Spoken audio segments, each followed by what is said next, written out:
Bismillahirrahmanirrahim. Assalamualaikum warahmatullahi wabarakatuh. Masih ngantuk saya lihat. Assalamualaikum warahmatullahi wabarakatuh.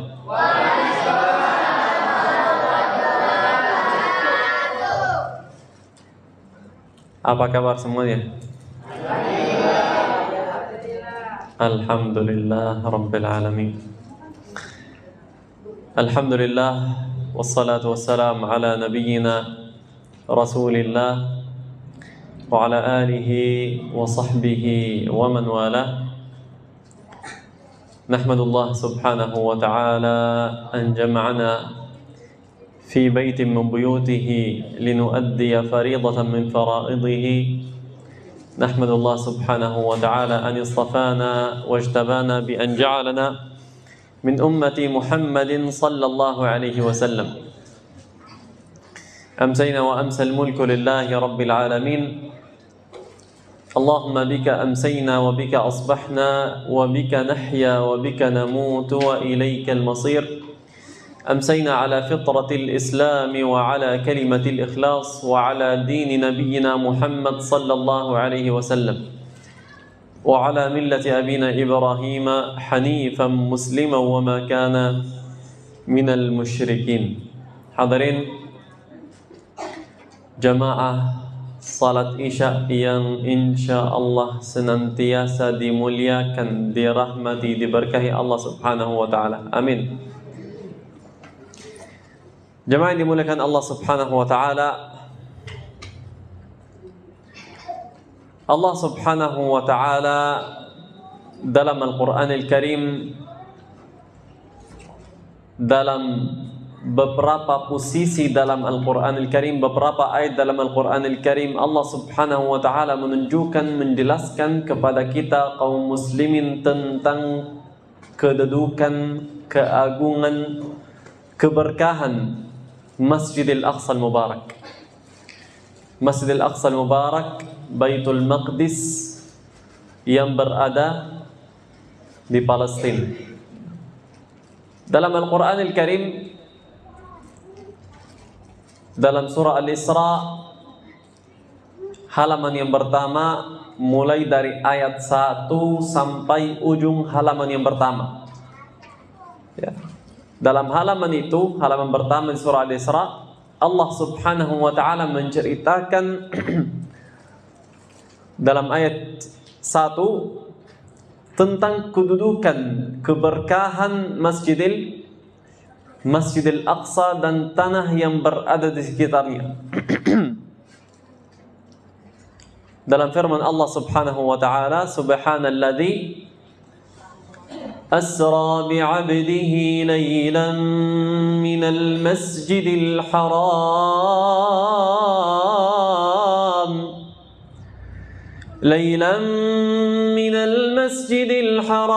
إلى المسجد الأقصى الذي باركنا حوله لنريه من آياتنا إنه هو السميع البصير.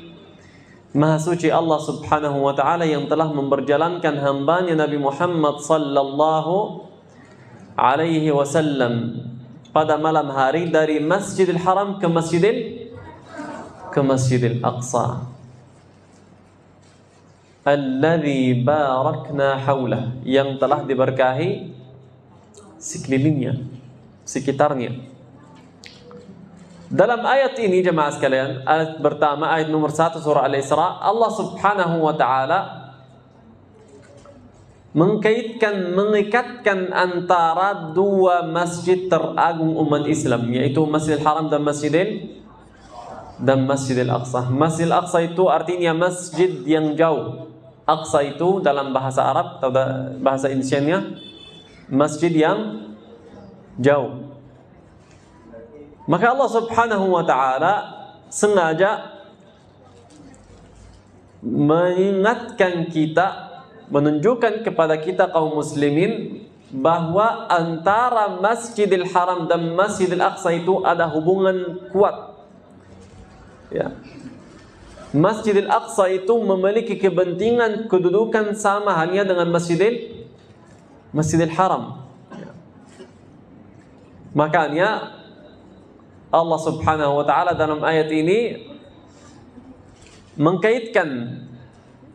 mengikatkan antara dua masjid teragung umat Islam, yaitu Masjidil Haram dan Masjidil Aqsa. Dalam ayat ini Allah Subhanahu wa taala menceritakan kepada kita kaum muslimin tentang kejadian atau peristiwa Isra dan Mi'raj, di mana Nabi sallallahu alaihi wasallam diisrakan dari Masjidil Haram ke Masjidil Aqsa. Sebenarnya Allah Subhanahu wa taala mampu mengangkat Nabi Muhammad sallallahu alaihi wasallam dari Masjidil Haram langsung menuju ke Sidratul Muntaha. Tetapi apa hikmahnya Nabi sallallahu alaihi wasallam transit dulu di Masjidil Aqsa lalu naik ke Sidratul Muntaha? Itu menunjukkan kepada kita kaum muslimin bahwa Masjidil Aqsa itu memiliki kedudukan, keagungan yang sangat luar biasa dalam agama kita, agama Islam.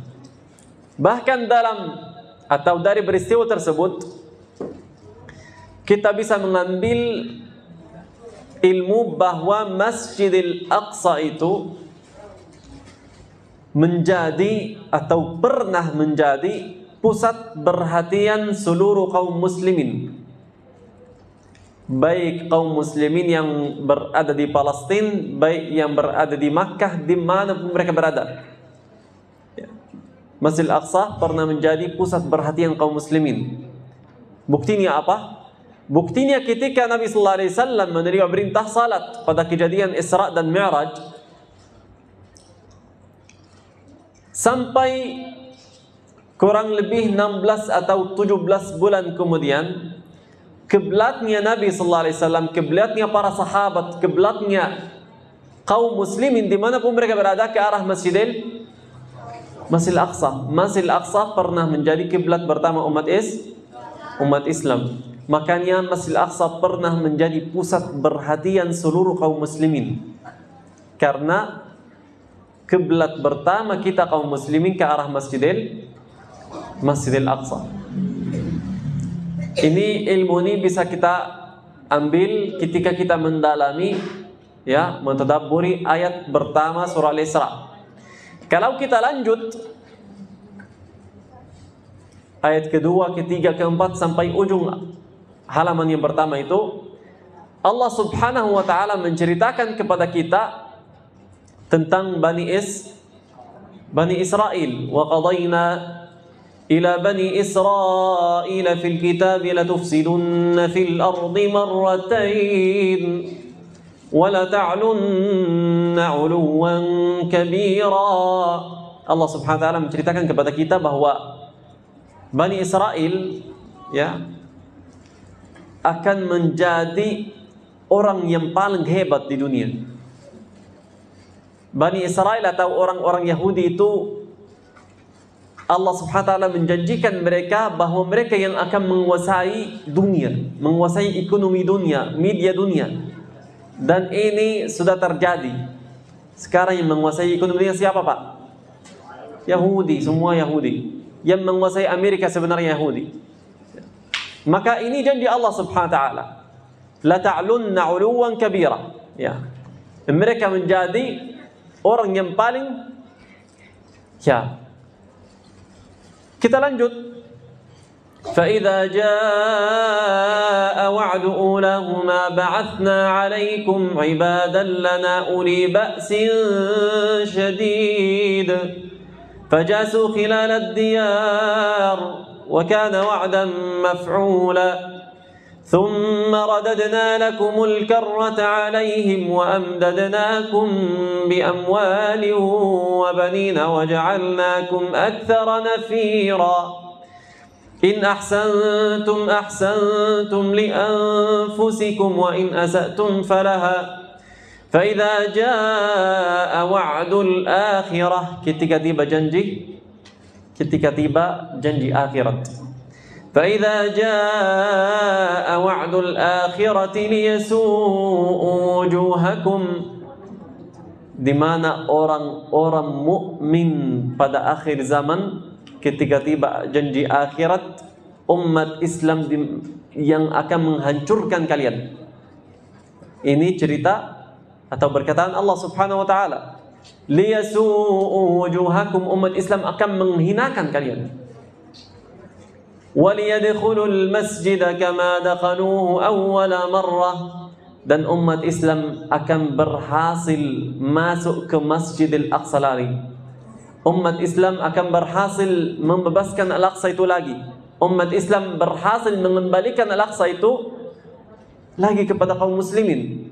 Kama dakhaluhu awwala marrah, seperti kita masuk ke Masjidil Aqsa, seperti umat Islam ini membebaskan Al-Aqsa sebelumnya. Karena Masjidil Aqsa itu, kalau kita belajar sejarahnya, pernah dibebaskan 2 kali sebelumnya.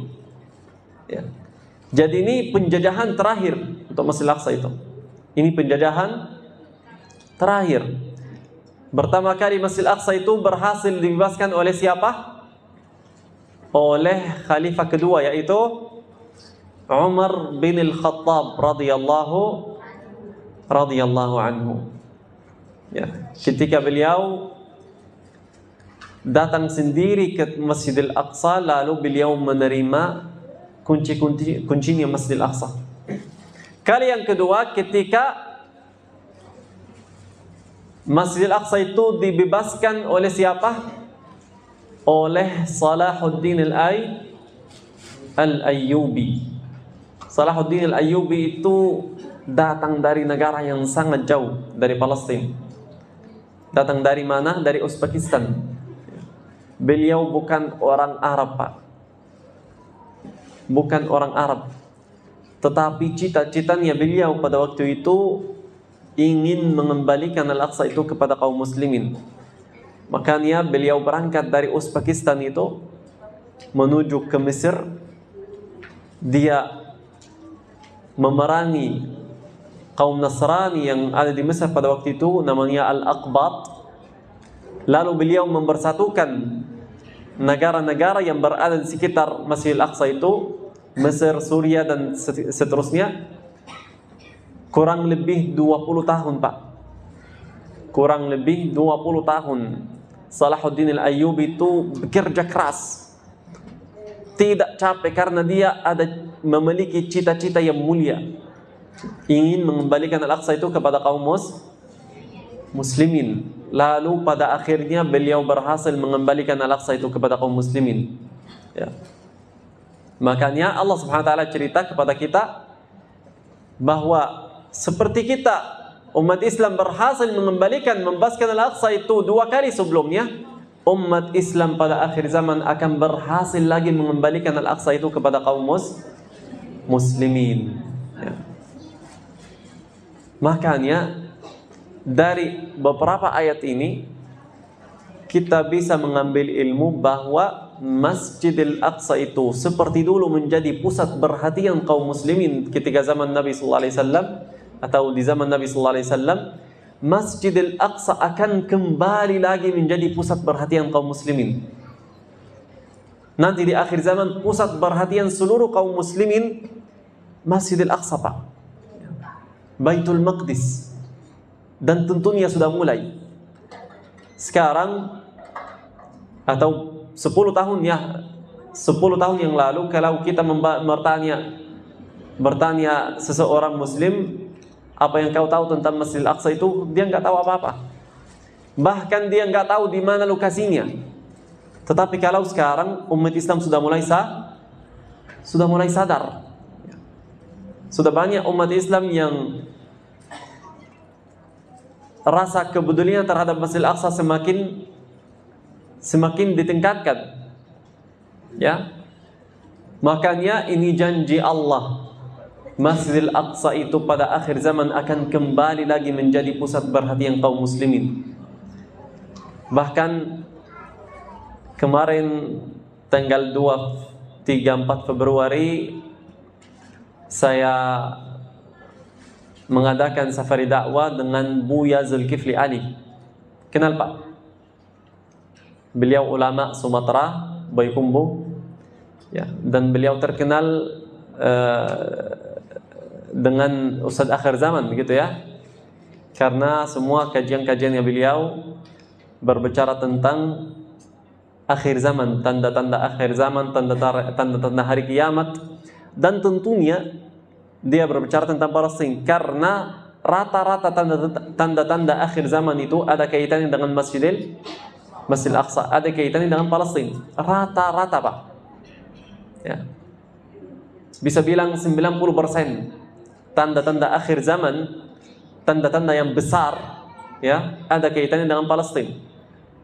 Mulai dari ya, ketika Dajjal muncul itu, ya, beliau atau Dajjal itu mengeliling seluruh dunia, ya, kecuali dua tanah suci Makkah Madinah dilarang masuk ke situ karena malaikat yang menjaga dua kota suci tersebut. Ya. Ketika Dajjal itu berkeliling di dunia ini, tiba-tiba muncul Imam Mahdi. Imam Mahdi pas muncul, ya, kemudian dibai'ah oleh umat Islam pada waktu itu, langsung beliau membawa pasukan umat Islam menuju ke Masjidil Aqsa. Ya. Kemudian beberapa waktu kemudian turunnya Isa alaihi salam. Ya. Itu jaraknya enggak lama-lama, Pak. Jaraknya antara beberapa tanda ini tidak lama. Beberapa waktu kemudian turunnya Isa alaihissalam di mana? Di kota namanya Damaskus. Damaskus itu ada di mana? Di Bilad Syam, di tanah Syam, di Suriah. Tepatnya sekarang di Damaskus, atau kalau bahasa Arabnya Dimashq. Ada menara putih di situ ya. Jadi Nabi Isa alaihissalam turun langsung menuju ke Masjidil Aqsa bertemu dengan Imam Mahdi. Ya.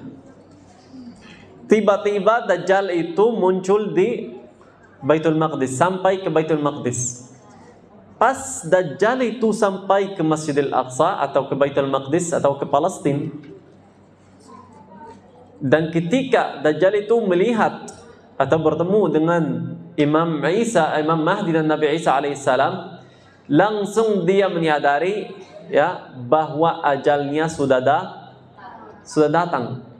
Karena Dajjal itu tahu ciri-ciri orang yang akan membunuhnya, yaitu Nabi Isa alaihissalam. Maka kuburannya Dajjal itu ya di Baitul Maqdis, akan dibunuh di Baitul Maqdis, akan dibunuh di Palestina.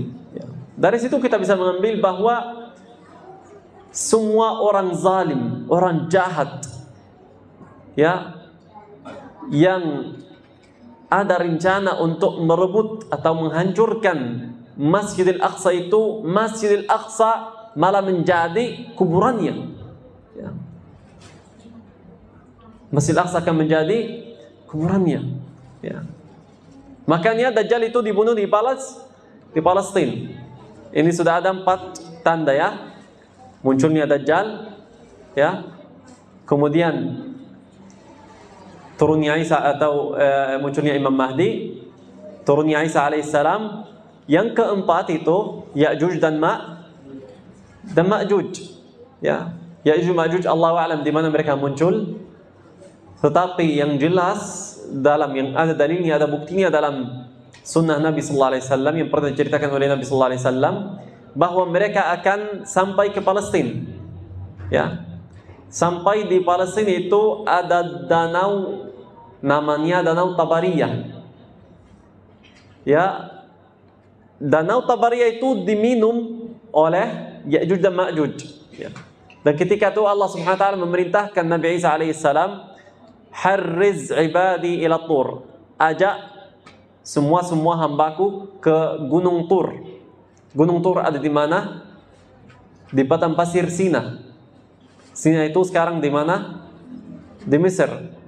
Sebenarnya kalau kita belajar sejarah, ya kurang lebih 100 tahun yang lalu, Sina itu masih bagian dari dari tanah Syam.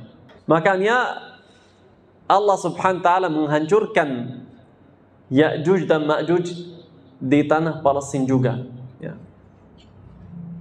Oleh karena itu kita bisa mengambil ilmu bahwa tanah Palestina itu ada kaitannya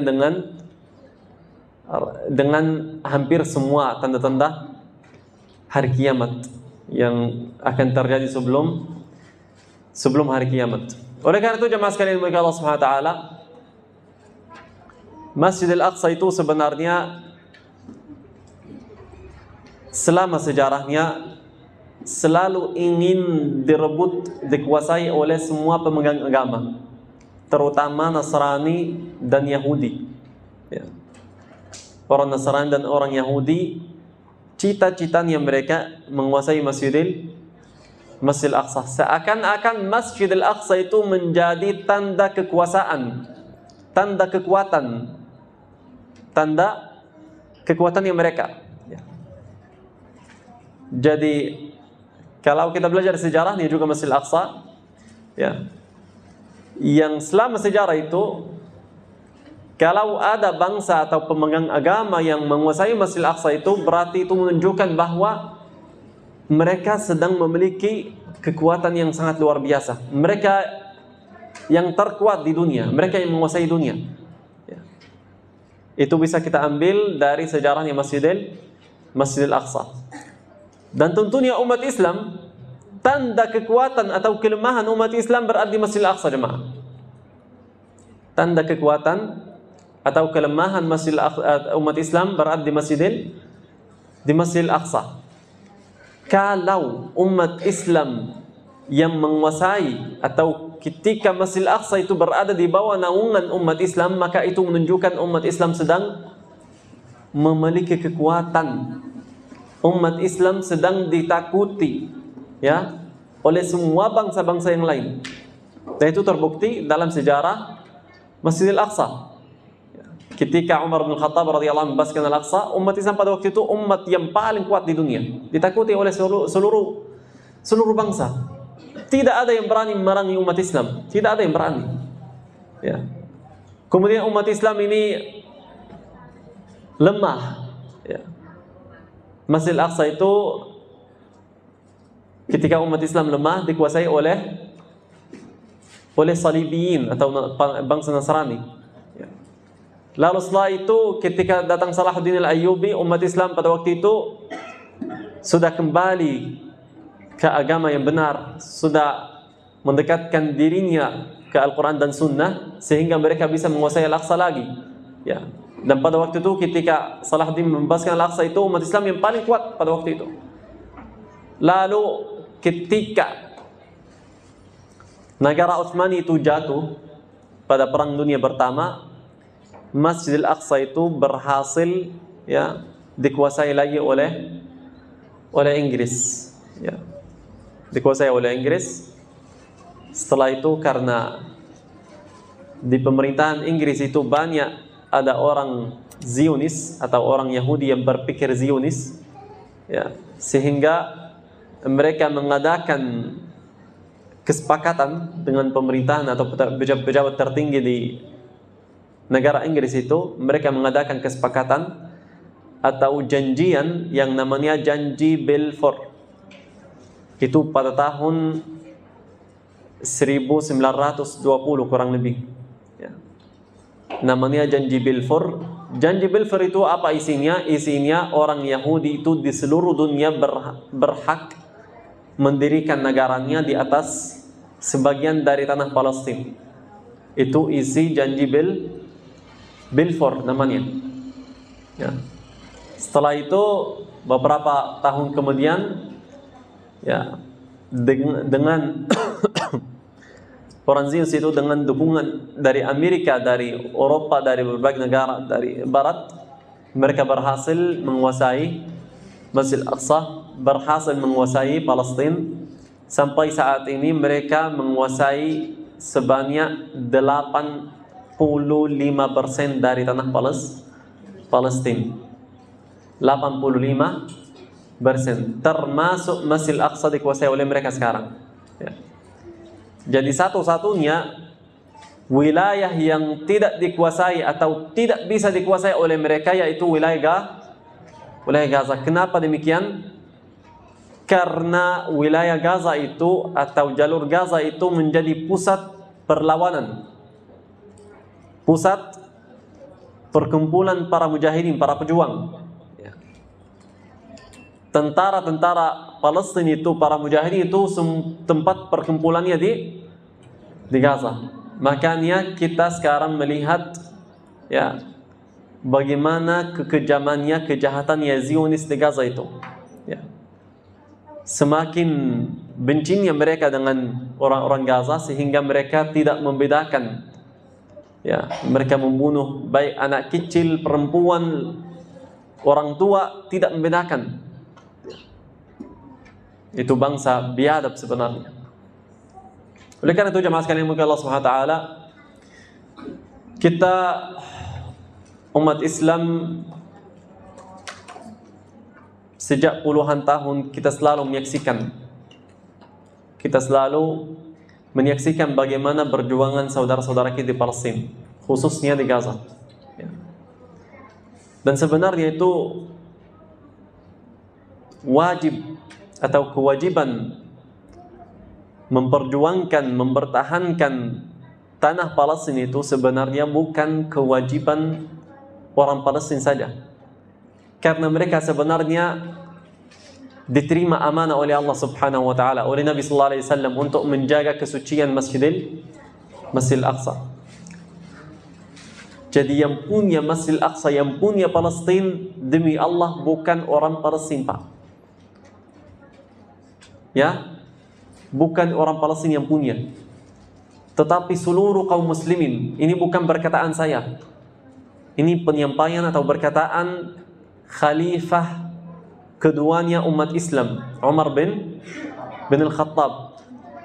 Pasukan umat Islam pada waktu itu, ketika mereka berhasil mengembalikan atau menguasai sebuah tanah itu dibagi kepada para pasukan yang ikut perang sebagai atau bentuk ghanimah namanya, ya, kecuali tanah Masjidil Aqsa, Pak.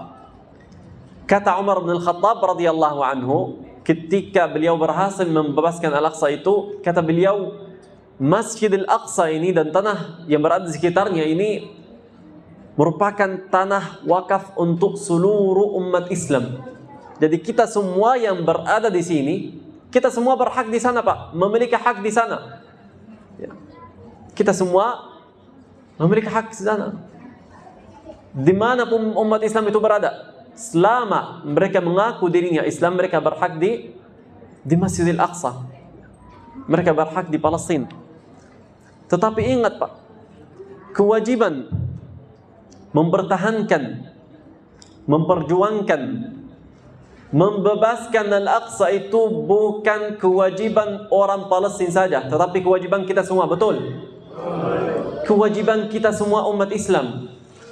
Tetapi sekarang karena kondisi berbatasan Palestina itu atau kondisi yang berada di Timur Tengah itu, memang kita tidak bisa berangkat ke sana, Pak. Makanya sekarang yang mewakili kita semua, sekarang yang mewakili seluruh umat Islam yang jumlahnya 2 miliar lebih, hanya beberapa juta orang yang berada di Palestina, khususnya yang berada di Gaza. Mereka sekarang wallahi mereka mewakili kita semua, Pak. Ya. Mereka mewakili seluruh kaum muslimin, dan kita selalu menyaksikan bagaimana berjuangannya mereka demi mempertahankan Al-Aqsa itu. Bagaimana mereka rela mengorbankan semua yang mereka miliki, Pak. Kita sebenarnya sejak puluhan tahun, bukan sejak tanggal 7 Oktober ya. Jadi perjuangan saudara kita di Palestina, para mujahidin itu bukan mulai tanggal 7 Oktober kemarin, tetapi mulai sejak puluhan tahun, Pak. Sejak tahun 48, 76 tahun lebih. Mereka tidak pernah menyerah. Mereka setiap hari ada pengorbanannya. Setiap hari ada anak-anaknya yang meninggal. Setiap hari mereka diusir dari rumahnya. Setiap hari mereka dibombardir oleh Zionis. Tetapi mereka tidak pernah meninggalkan kewajibannya mereka. Mereka tidak pernah melalaikan kewajibannya mereka. Makanya kita selalu menyaksikan, dan puncaknya sebenarnya puncak berjuangan saudara-saudara kita di Palestina, khususnya di Gaza itu mulai tanggal 7 Oktober kemarin. Ya. Bagaimana sejak tanggal 7 Oktober kemarin, Pak, Bu, sampai detik ini 141 hari, bagaimana orang Gaza itu mengorbankan 40.000 jiwa, 40.000 orang. Mereka adalah anak-anaknya mereka, mereka adalah orang tuanya mereka. Bagaimana di antaranya 40.000 itu ada lebih 15.000 anak kecil, Pak, di bawah 10 tahun. 70% antara para syuhada, antara 40.000 orang itu adalah anak kecil dan perempuan. Semua, tidak ada satu keluarga pun di Gaza itu, Pak, kecuali mereka mendapatkan yang namanya penderitaan. Tidak ada satu keluarga pun kecuali ada syahid di antara mereka.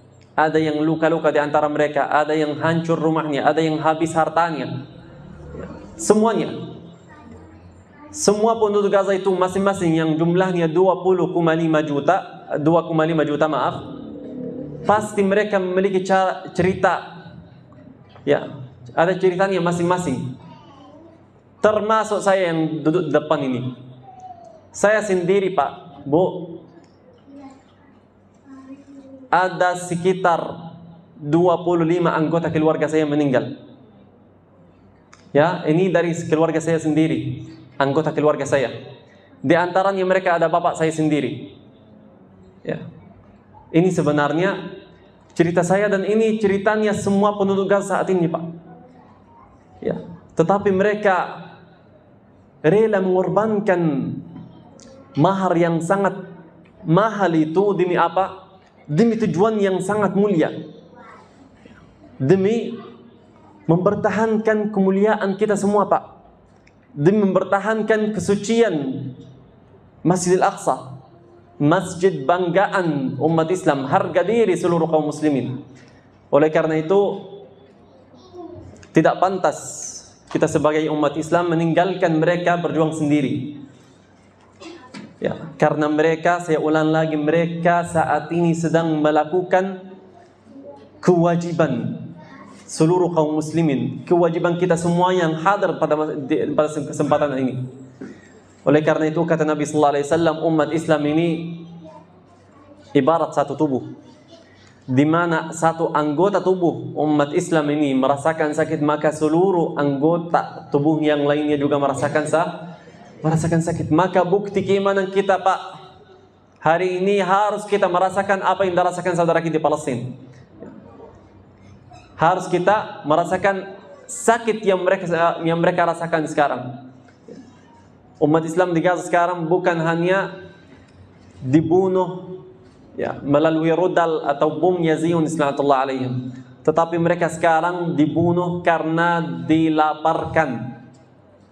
Sekarang makanan, minuman susah didapat, Pak, di Gaza, khususnya Gaza bagian utara. Jadi semua video-video yang kita lihat ketika ada penyaluran bantuan atau apa, itu semua penyalurannya di Gaza bagian tengah atau Gaza bagian selatan. Kalau Gaza bagian utara, karena dibatasi atau ditutup oleh Zionis sehingga bantuan kemanusiaan tidak bisa masuk ke sana, mereka sekarang demi Allah, mereka sekarang makan makanannya hewan, Pak. Demi Allah, kemarin saya saksikan dan pasti ada jemaah yang saksikan, mereka terpaksa makan makanannya hewan, makan beternak mereka makan sekarang, dan susah didapat juga. dan susah didapat. Oleh karena itu kata Nabi sallallahu alaihi wasallam, ini penutup. Kata Nabi sallallahu alaihi wasallam, wallahi la yu'min. Wallahi la yu'min, wallahi la yu'min. Demi Allah tidak beriman, demi Allah tidak beriman, demi Allah tidak beriman. Tiga kali diulang oleh Nabi sallallahu alaihi wasallam. Wallahi la yu'min, wallahi la yu'min, wallahi la yu'min. Kata seorang sahabat kaget, di manakah atau siapakah ya Rasulullah? Kata Nabi sallallahu alaihi wasallam, man nama syab'an wa jaruhu ja'i' wa huwa ya'lam. Yang tidur dalam keadaan kenyang, aman, tenang, sedangkan saudaranya seiman, seakidah sedang lapar, sedang takut, dibunuh, dibombardir, diusir, diserang, dizalimi oleh musuh-musuh umat Islam. Oleh karena itu, ini menjadi kewajiban kita, Pak. Tidak ada pilihan di situ. Ini ada dua kelompok, ada hak, ada batil. Ya. Ada umat Islam, ada musuhnya umat Islam. Ya.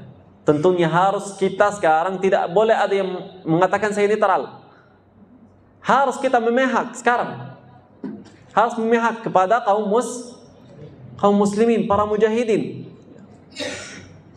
Makanya sekarang tidak ada yang namanya warna abu-abu, Pak. Ya. Kalau kita beriman, ya pasti kita mendukung, mati-matian kita mendukung para mujahidin. Ya. Oleh karena itu, marilah kita senantiasa meningkatkan rasa kepedulian kita terhadap saudara-saudara kita yang berada di Palestina. Kita membela mereka, kita bantu mereka dengan semampuan atau kemampuan kita, atau semampu, ya, sesuai kemampuan kita masing-masing. Demikian yang dapat saya sampaikan. Jazakumullah khairan. Barakallahu fikum. Mohon maaf ini agak terlalu lama. Sebenarnya masih banyak sekali yang saya mau ceritakan, tetapi karena keterbatasan waktu, jadi saya cukup demikian. Jazakumullah khairan. Barakallahu fikum. Assalamualaikum warahmatullahi wabarakatuh.